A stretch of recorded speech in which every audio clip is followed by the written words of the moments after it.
Thank you for joining this four-part webinar series presented by the Diamond and Double Diamond sponsors of the Council for the Study of Community Colleges. Thanks to all of the CSCC sponsors as well for their continued support. And now, on to the webinar. Welcome, everybody. Thank you for joining us this morning. My name is Sal Nudo. I'm the Communications Manager of the Office of Community College Research and Leadership. Just a few things before we get started. Just wanted to say that this is the third webinar in our series presented by the 2020 Diamond and Double Diamond sponsors of the Council for the Study of Community Colleges. Today's webinar is being presented by the Center for Community College Student Engagement. And so we just please keep your mics muted during the presentation. We will have the chat box open if you have any questions, and we'll have a Q&A at the end of the webinar to get to those questions. So with that, I will turn it over to Michael Bolig. Thank you, Sal. Let me share my screen here and we'll get started.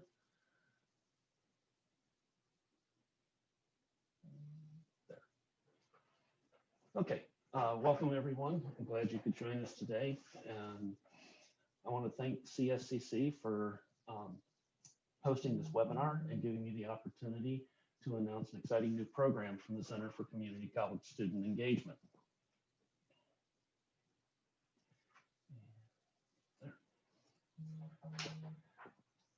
Today's presentation will start with introductions of the three presenters, very brief history of CCSSE, and the discussion of the research affiliate program. After that, my co-presenters will discuss the research we conducted and their experience working with the center. I'm Mike Bolig. I'm the Assistant Director of Research at the Center for Community College Student Engagement, which is located in the College of Education at the University of Texas in Austin. I've been with the center since 2009 and oversee the data management, reporting, and research activities of the center. With me today are two colleagues from Union College in New York, with whom I've had the pleasure of working on a unique study of CCSSE data, examining the mindset among active military and veteran students at community colleges. At this time, I'd like to invite Therese and George to introduce themselves. Good morning, I'm Therese McCarty. I'm an economist at Union College in Schenectady, New York, and delighted to be here. And my name is George Beiser. I'm a professor of psychology also at Union. It's nice to be with all of you guys. Thank you so much. Right. Thanks, Therese and George. Okay, how many of you are familiar with CCSSE? There's a reaction button down at the bottom of your screen. If you just hit the thumbs up on that. I think there's a reaction button on the bottom. Anyway, well, the Center for Community College Student Engagement was established in 2001. In 1998, NSSE, which is the National Survey of Student Engagement, was created by researchers at Indiana University and focused on student engagement at four-year colleges and universities, recognizing the need for to understand student engagement among community college students. The center was established. Between 2002 and 2004, the CCSSE items were developed and tested, and in 2005, we launched the first national administration of the survey. Between 2005 and 2016, the survey remained the same. And in 2017, we released a somewhat revised version of CCSSE. And today, I'm announcing the Center for Community College Student Engagement's Research Affiliate Program.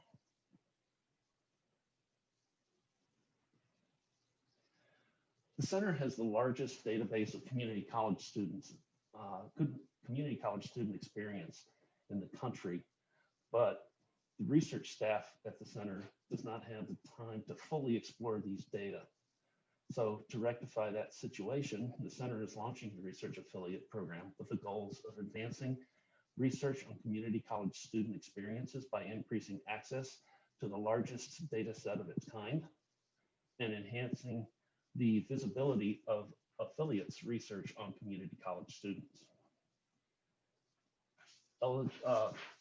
Membership is open to all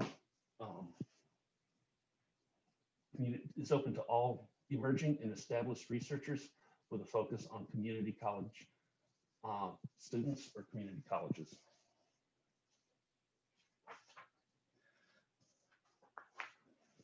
The data in this program are available in this program cover two periods, 2010 to 2016 and 2017 to 2019.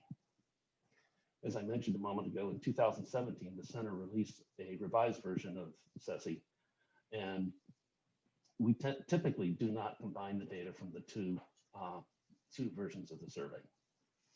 As you can see on this slide, the data sets include a very large number of students from a large number of colleges every year.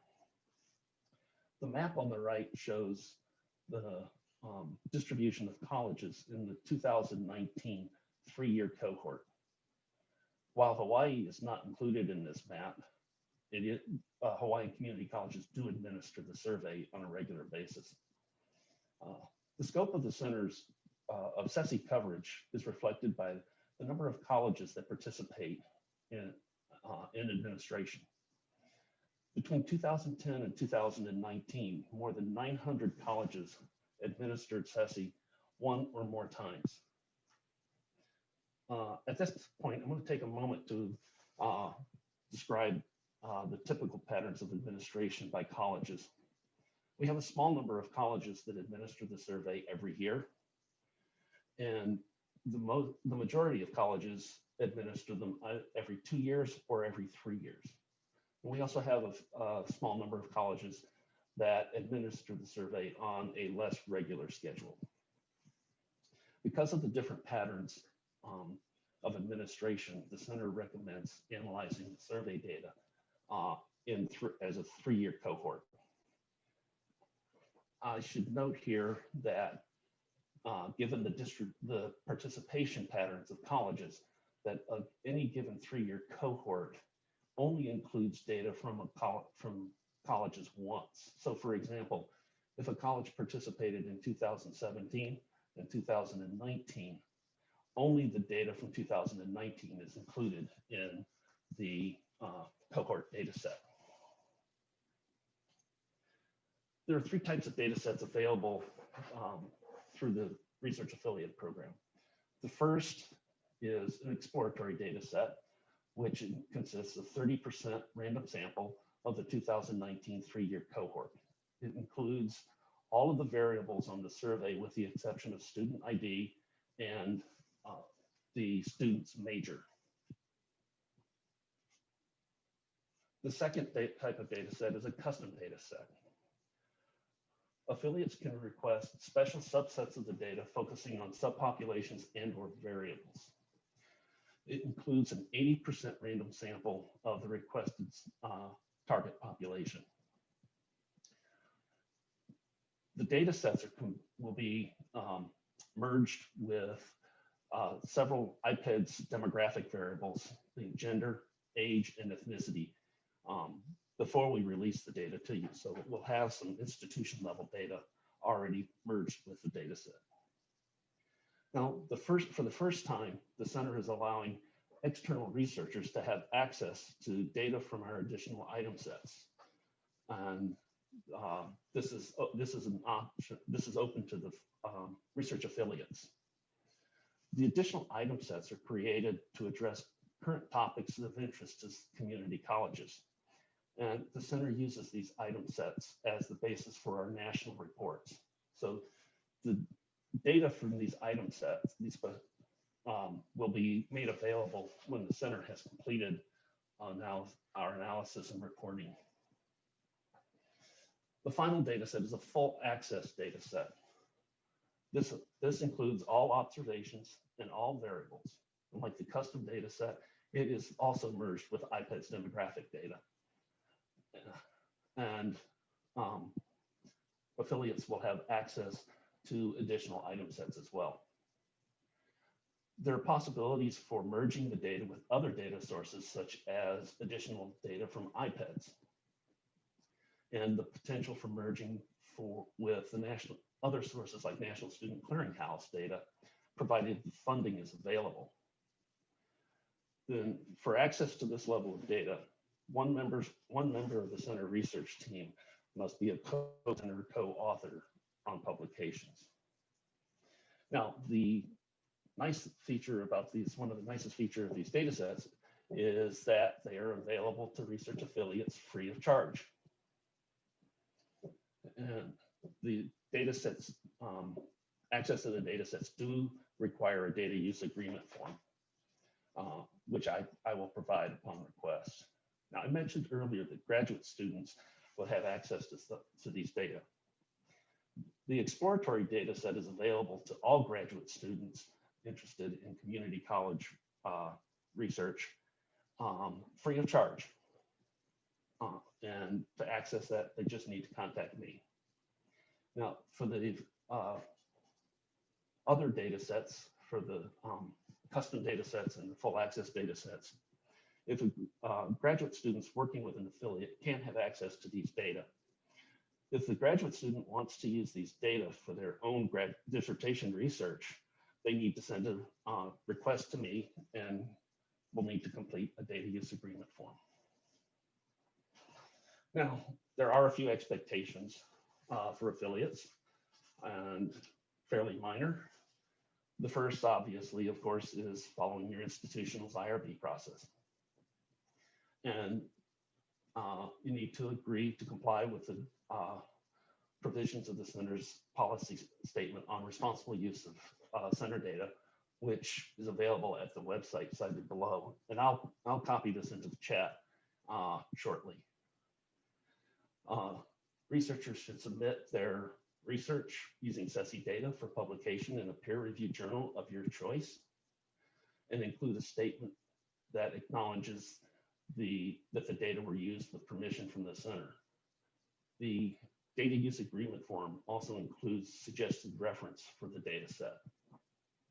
And then once published, ask that the affiliates send a full citation and a link to the published articles to me, and we will add those to the research affiliate webpage, and which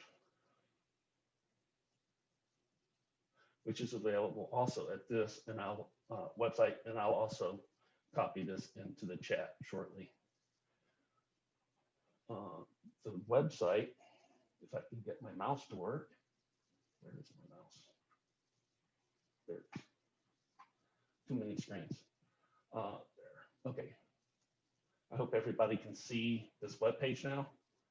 And so the you can get to it from the site URL that I just presented, or you can go to our main website and go to Publications and Resources tab, and then down here to the Research Affiliate Program.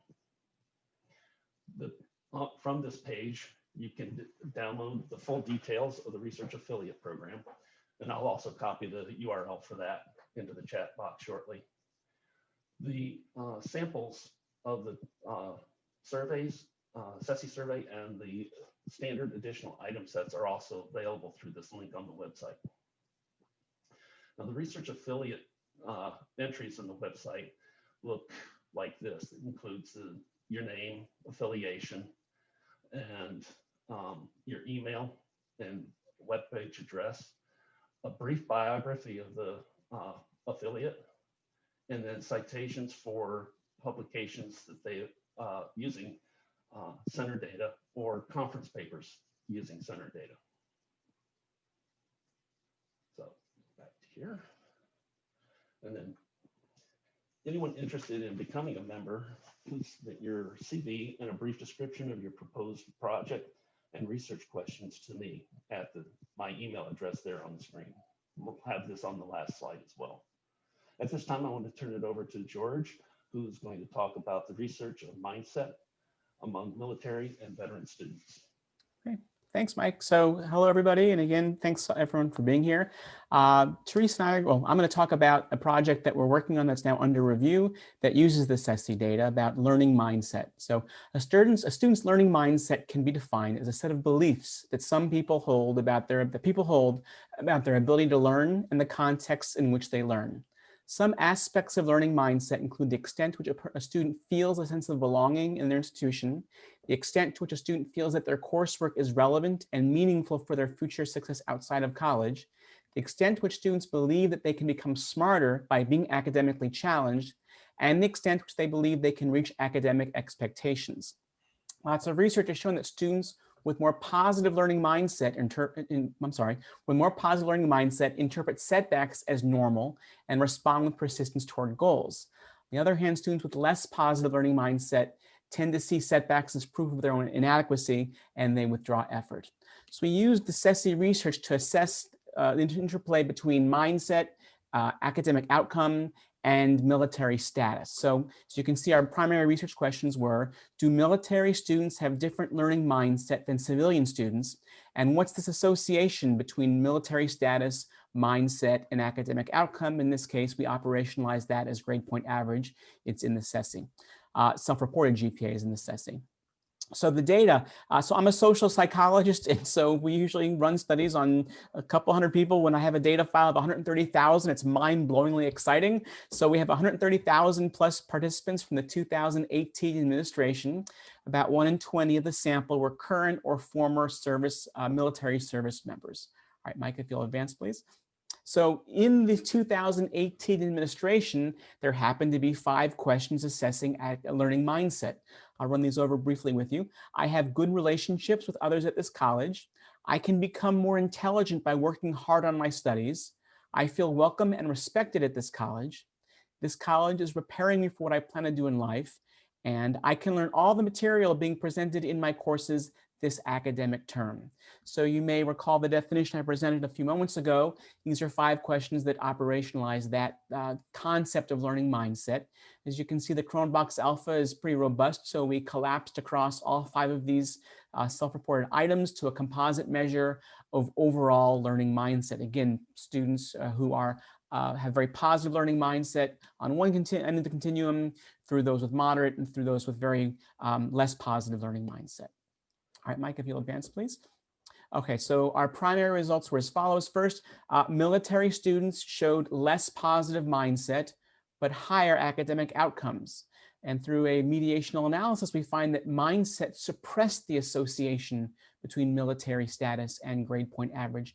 In other words, if it weren't for their less positive learning mindset, people with military backgrounds would have had even higher GPA than they did already.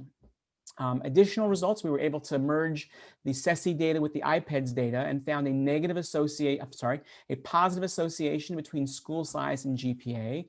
Again, the larger the school, the larger the GPA.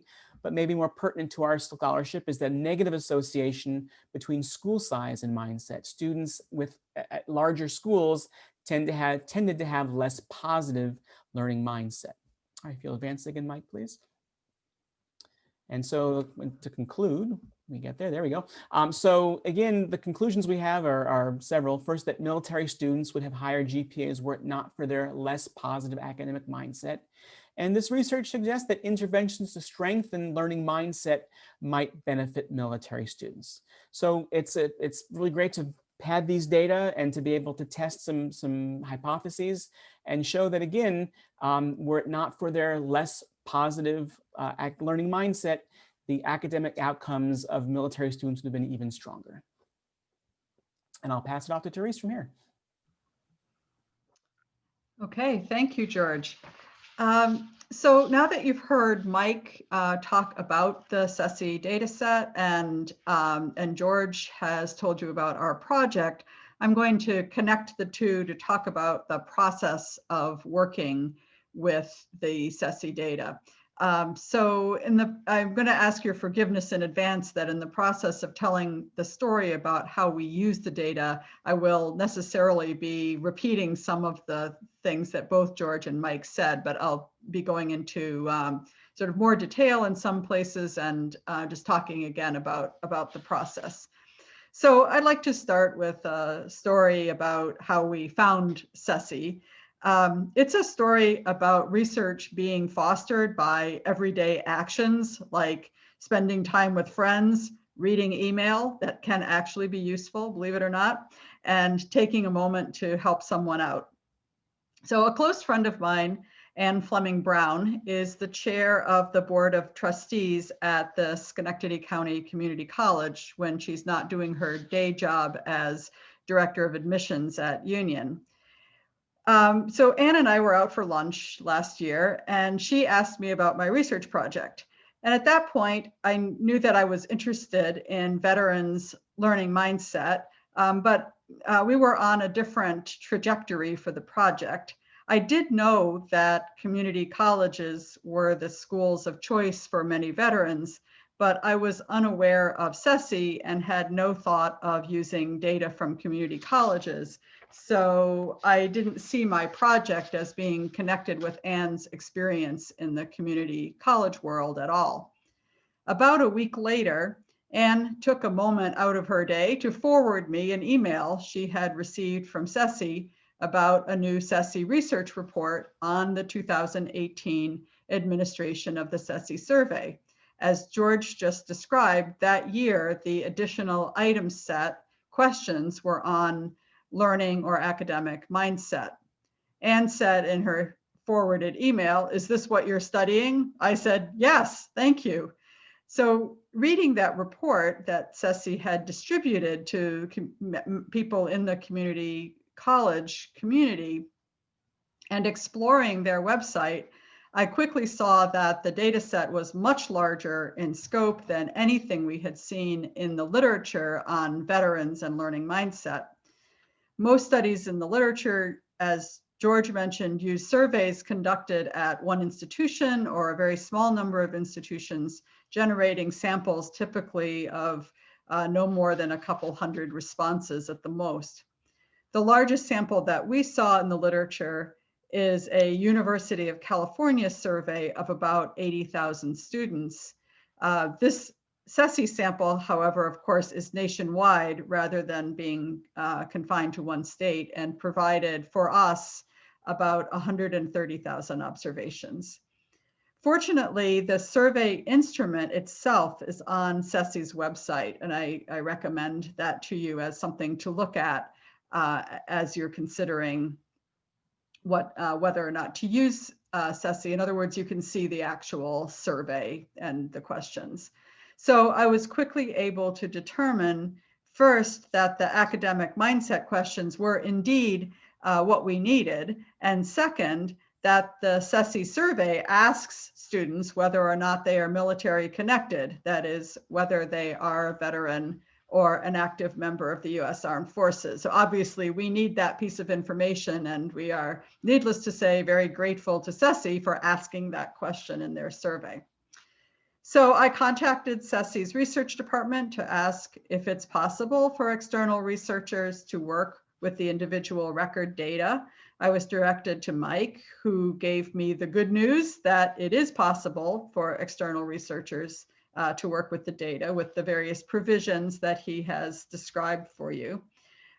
He explained, not surprisingly, that the data must be anonymized such that the researcher cannot identify a student or a particular student's institution.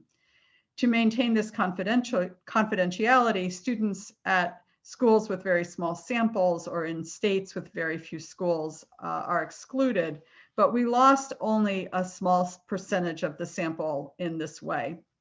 And even though we can't know the name of what school a student is from, we can know what students are from the same school using school ID numbers that Mike generated for us. Mike also mentioned that the CCSSE data can be merged with IPEDS data. I expect that this crowd is very, very well aware of IPEDS. Nevertheless, I will mention that it is the college-reported data set collected by the NCES, the National Center for Education Statistics at the U.S. Department of Education. IPEDS includes institutional characteristics on topics such as enrollment, enrollment broken down by various demographic categories, admissions and test scores, finances, outcomes such as retention and graduation rates, and tuition, fees, and financial aid. Being able to merge the IPEDS data for variables of interest allowed us to explore the potential effect of institutional characteristics on mindset and GPA in our two regressions. For example, as George mentioned, we wondered if military-connected students have different experiences at colleges that have larger populations of military students, such that they might feel less isolated.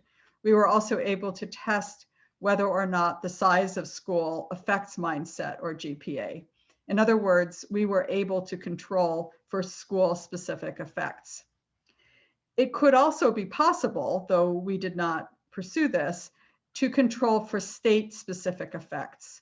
There could be some constraints to preserve confidentiality, but Mike could discuss the possibilities with any researcher interested in knowing what responses come from what state.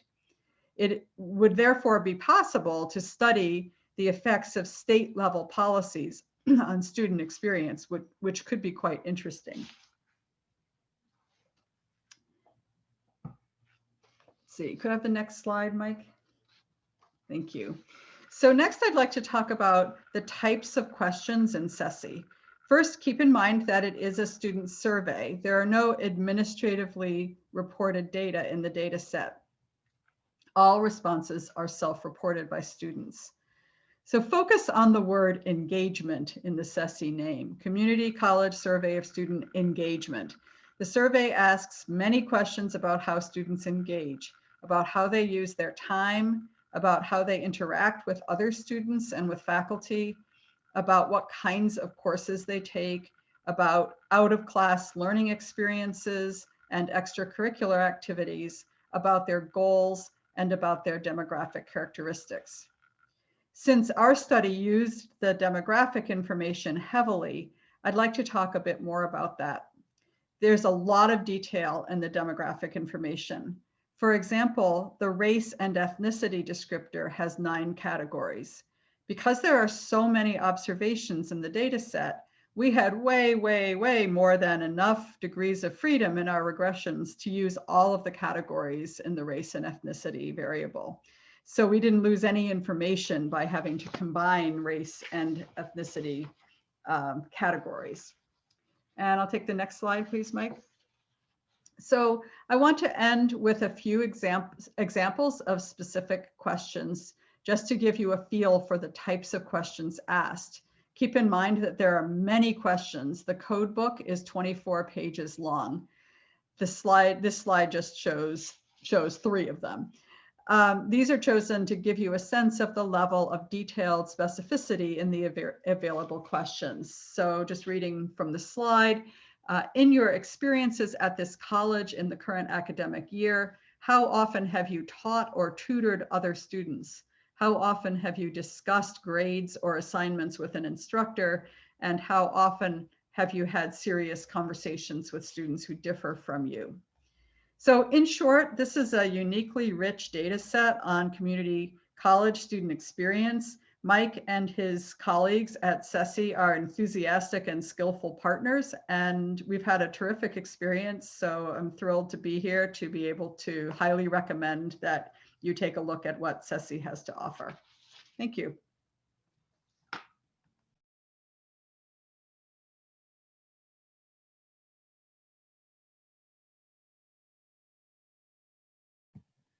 Are there any There we go. questions for our presenters today?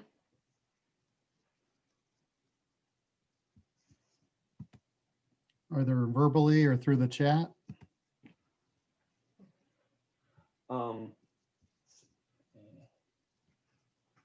Stop sharing my screen. So, Sal, did you say in the chat box that you can that you can provide the registrants with a copy of the slides, because I can send those to you? You're muted, Sal.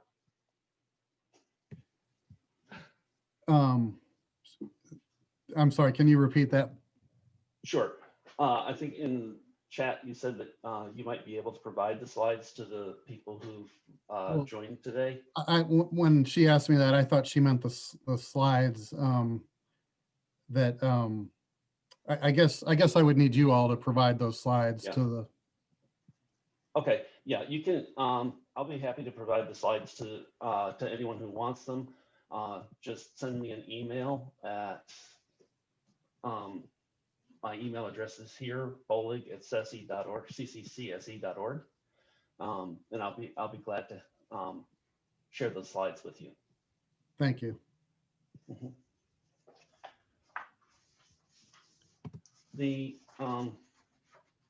Are there any questions at this point? Mike, I have a question. Yes. If we have, I think I understand the reasons why you don't want these data to be identifiable at the institution level.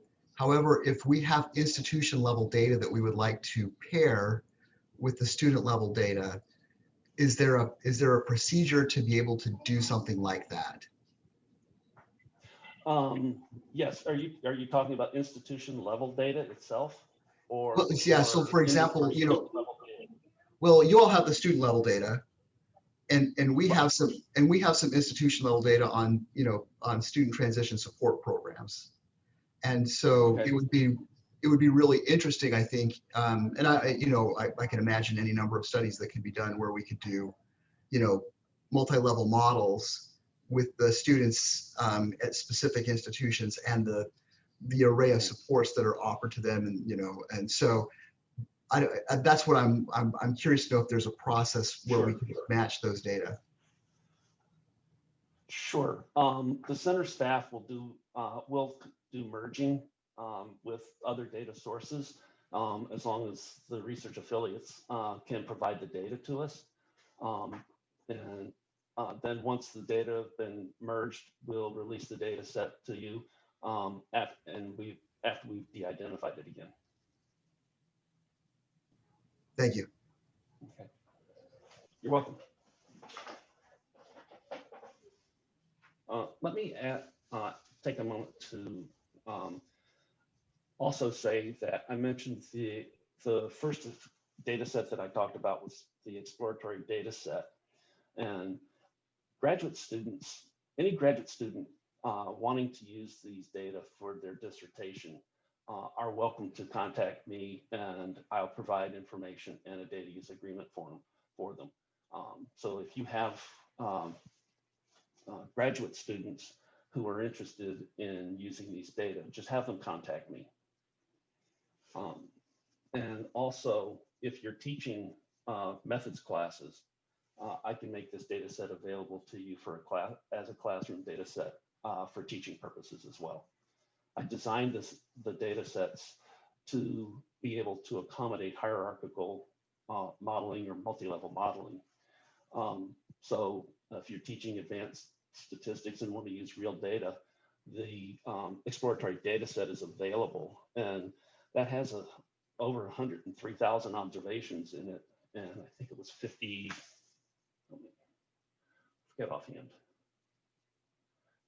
from 588 colleges in 46 states. So it's a very robust data set for teaching purposes.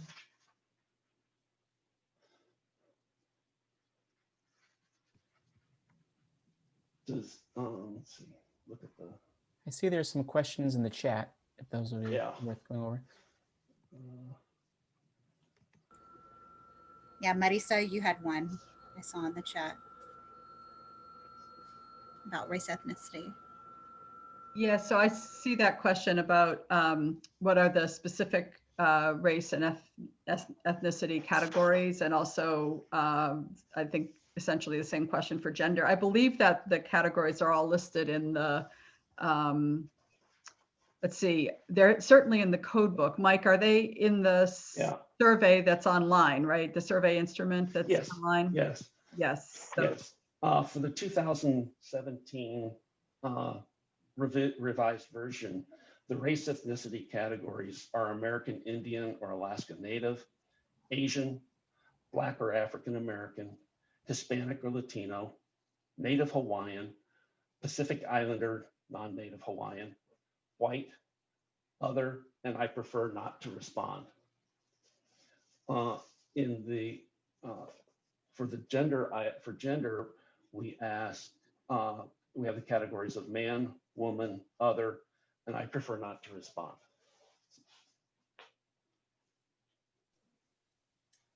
Thank you all. I guess I'm just asking because I know that I work with some doctoral students that are focusing their work on,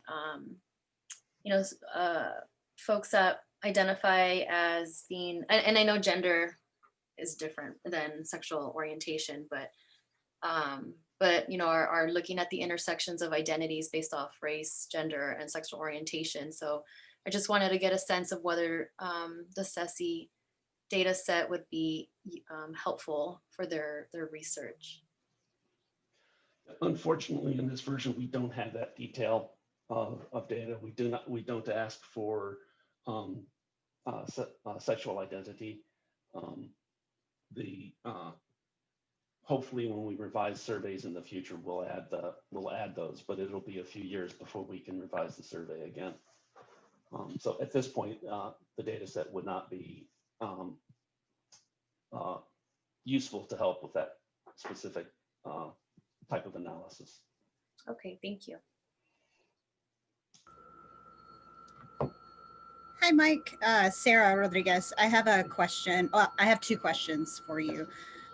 So the first question is, and I know that you said you don't have any institutional level data. Is there any way to like think about Hispanic servingness or like type in that respect? Like you can sort of do comparisons in that way?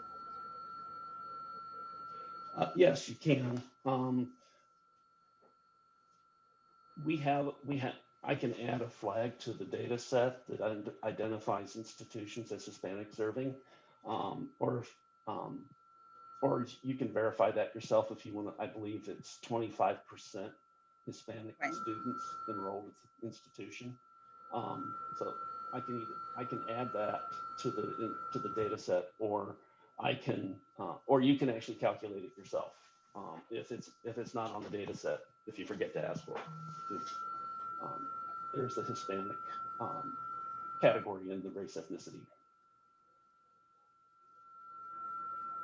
Okay, but you can extrapolate like HSI cert, like institution level in some way. You can get to that. Okay. Yes. And another question that Jenny had, I'm going to just go ahead and ask the question. Jenny Blaney. Okay. And I had also had too, is just around majors and coding. So like I do work in STEM, and I noticed on the thing, like it has major, but I didn't know what those categories look like or if they look different for every institution. And could you extrapolate STEM versus, science, engineering, that kind of thing? And is the N going to be big enough? Like, right. We have a variable on the survey that asks students their major. Challenge with that from an analysis perspective is that some of the colleges actually use their own set of codes, not the set of codes that we provide. So there'll be some cases where that's where that information from some colleges may be incorrect. We don't actually keep a record of which colleges use their own set and which ones use our defined groupings. But it's so normally we don't give that variable out. But if it's something that's important, I can talk further with you about it because I believe we should be able to identify those large major areas from the codes that we have. Okay, thanks, Mike. You're welcome. Let's see, are there any other questions in the chat that we've missed? Carol, classroom. Oh, Carol, do you want to take a moment to talk about your use of the classroom data set that you've been using for several years now? Sure. Yeah, so I teach in a I teach the quantitative methods courses in our doctoral program. And I love using the CCSSE data because it's actual data. And so, and it's big, so there we can do some interesting things with it. So I have I make my stats labs all using CCSSE data. And then students, some students then become interested in using CCSSE data for their dissertation research. But prior to CCSSE, I was kind of rigging things up and it wasn't actual, it wasn't actual real people, but I needed to do that in order to make things come out in interesting ways for students. So so they could find statistical significance. And so I just love being able to use CCSSE because it's actual data and it's big enough that we can do some kind of more interesting things with it. The issue of disaggregating, I think, is important. I think, Therese, you mentioned that about those 9 racial and ethnic groupings, because we can't disaggregate very well when we have smaller data sets. But with the CCSSE, with 103,000, it's pretty, we can disaggregate quite a bit. Thanks, Carol.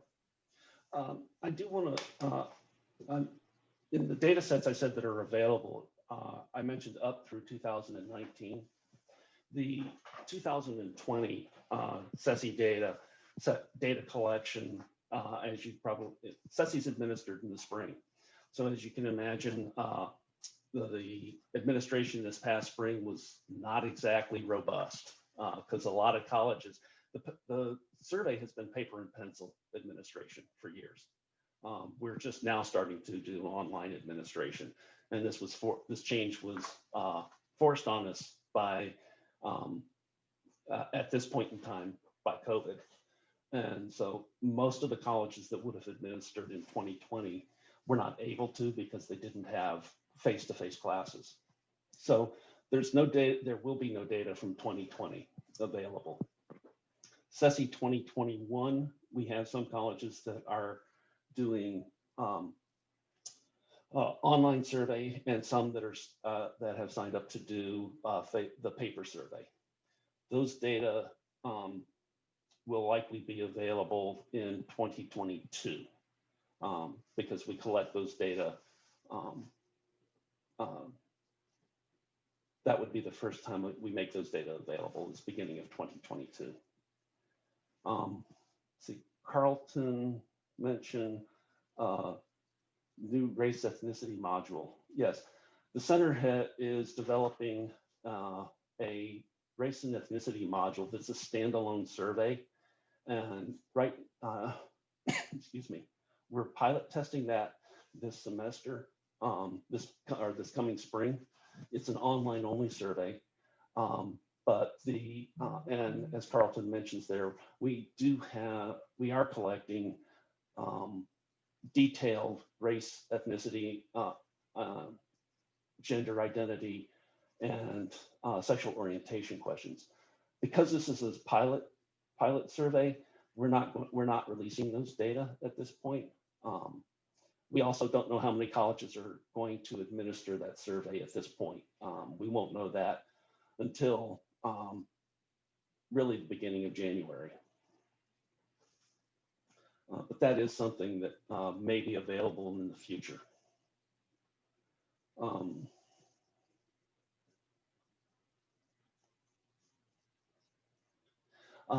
Jennifer asks if there's any longitudinal data available. Because the survey is a random sample of students, I've looked at this exact question. So looking at matching students over time. Unfortunately, because it's a random sample, the number of individuals who actually, or number of student IDs that end up across years is extremely small, as in typically less than 20.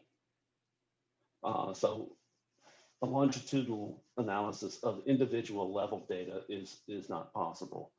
but longitudinal data analysis at the institution level is definitely definitely possible. We can create a data set that includes multiple years for colleges. Actually, Marisa Vasquez asks, are there any plans to capture food and housing insecurities to address impact on engagement? Excellent question. In fact, we are about, actually this semester, we're collecting data on our fall survey. And in the spring, we'll be collecting, we have a set of questions on food and housing insecurities. So once we finish writing our national report on this, those data will be available for research affiliates to use. So that would be, trying to remember when we're publishing that, because we collect the data, we'll collect more data in the spring. So it will probably be, I think, October, November of 2021 when we publish that. So it would be after that, probably around the beginning of 2022, when those data would be available.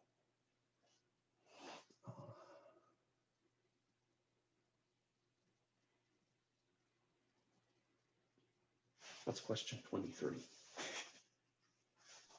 That's the question that asks, how likely is it that you would withdraw from class or college for these different areas? So working full time, caring for dependents, academically unprepared, lack of finances, or transferring. So that might be a good place to capture, Yes. you know, food and housing insecurities or lack of transportation, maybe other Right. issues. Yeah, we would.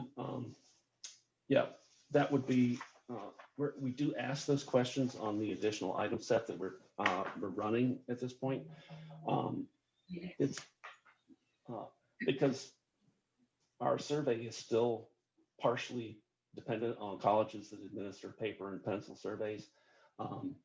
We won't be able to change the paper survey, so we need to keep the online survey as close to the paper survey as possible. But if we get colleges, the vast majority of colleges, to move to an online administration, it may be possible to add those categories to that item, but at this point, we don't have that capability. So this might be a random question, but now since there's a lot of campuses that are working remotely, are they still going to be administering it paper pencil? Or like what, I guess, what impact do you foresee this on the, I guess, just like the number of responses you receive for this year? Sure. I don't know how many colleges are going to administer the 2021 survey on paper and pencil, or how many are going to administer online. It is available online, and colleges will be deciding sometime between now and beginning of January how they want to administer it. We currently have 260 some colleges registered for CCSSE. I expect the vast majority of those will be administering it online. And so our experience with online response rates is I'll say mixed. We have a number of colleges that have really low response rates with small numbers of students. We have colleges with a large enrollment that actually have a small percent, but it's when you have a 5% response rate and your population is 30,000, that's a lot of responses. So I don't know how to estimate the number of observations we'll get from an online survey, but we are working with colleges to try and make sure that they can get the best response rate possible from their administrations. Yeah, thanks, Mike. I know that was not a That's fair okay. question to given everything that's going on right now. but yeah, I thought, your response was helpful, just kind of our experiences before with what the online or what the virtual response rate is for the survey. Yeah, no problem. Let's see, Irma's asking, is it possible to distinguish, for example, Hispanics? Can you separate those into Mexican, Puerto Rican, and other subgroups? Unfortunately, on the survey, we can't do that at this time with the current survey. And yes, there is a question on the survey that asks students if English is their first language.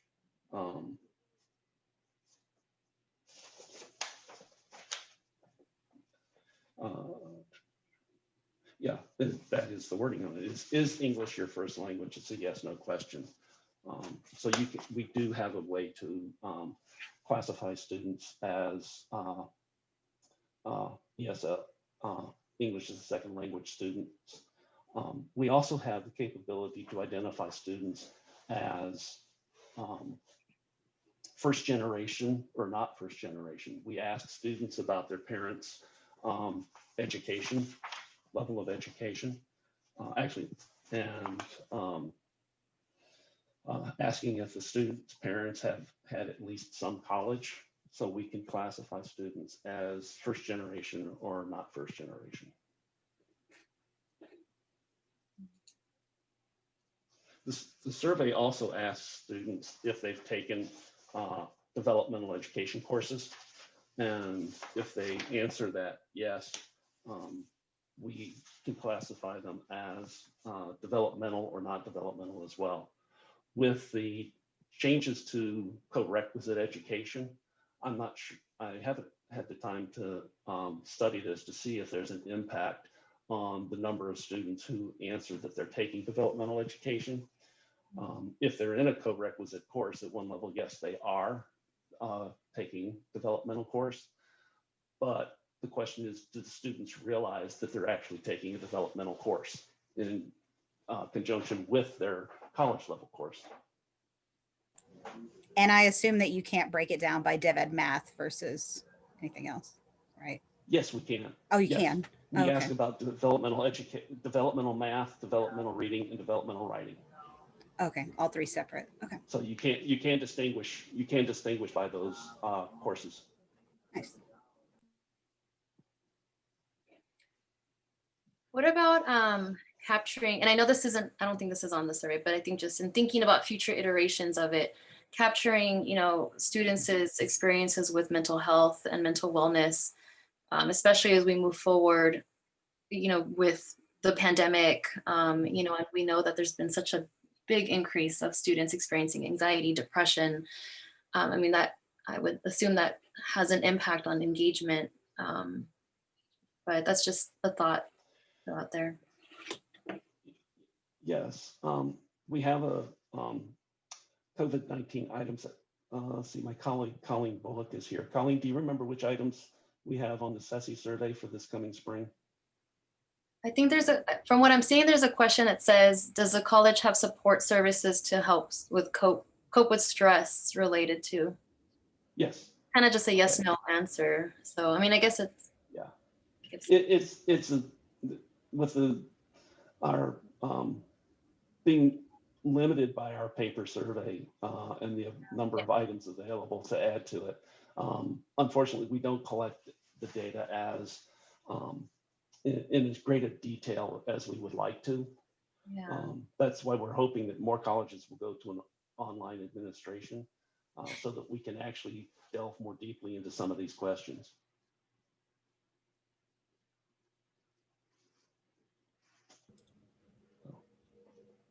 Mike, did you want me to look at the questions from this coming spring or from last spring? Yes, but the person who, this coming spring, the COVID-19 questions, but I believe the person who asked the question actually chimed in and told us what it was. But thanks, Colleen. For those of you who can see her, Colleen is a research associate with the center. So I've covered we're excited to have you all work with our data. So contact us if you have questions.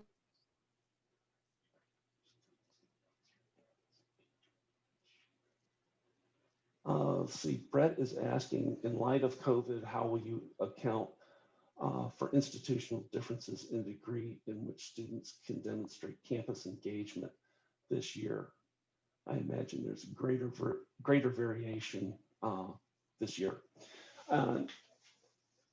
Yes, I agree. I expect there will be greater variation. I think one of the ways we can look at that is for the colleges that are registering online. We ask the students how many courses they're taking, if they're taking all courses online or some courses online or remote. So we can look at the engagement data based on the type of survey administration and how they answer that question about the types of courses the modality of courses they're taking.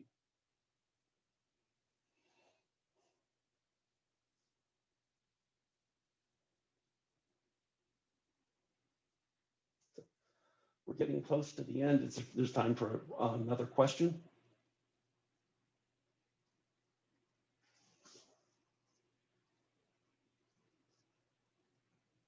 Oh, so, all right. I think we caught the questions in the chat. Did anybody ask a question we did not answer?